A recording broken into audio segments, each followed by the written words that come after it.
Jovem advogado, na nossa gestão OAB atuante, nós iremos trabalhar para valer em prol de você.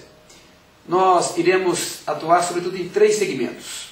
Em primeiro lugar, através da criação da comissão de apoio ao advogado empregado. O jovem advogado é contratado para atuar em grandes escritórios e necessita de uma cobertura do OAB. Nós iremos, por intermédio desta comissão, fazer uma permanente fiscalização nas condições de remuneração e também nas condições gerais de trabalho. Você contará, jovem advogado, com apoio permanente do OAB nesse seu trabalho desenvolvido em grandes escritórios, enfim, em socorro de você, advogado empregado, advogado jovem, nós estaremos atuando. Em segundo lugar, nós iremos ajudá-lo através de parcerias com entidades privadas, com entidades comerciais, a fim de que você tenha condições de montar o seu escritório. Você que acabou de formar e está tendo dificuldades financeiras para constituir o seu próprio escritório.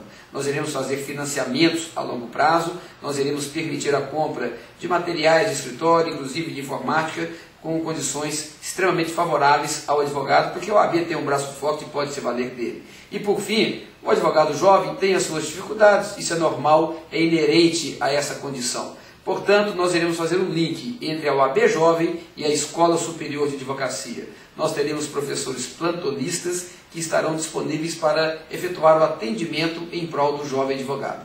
Ajudá-lo, orientá-lo naquelas dificuldades próprias do início da profissão. É assim que se faz uma OAB atuante. Jovem advogado, conte conosco, nós vamos defendê-lo para valer, sem discursos demagogos e sim com ações que irão trazer resultados práticos para você, jovem advogado.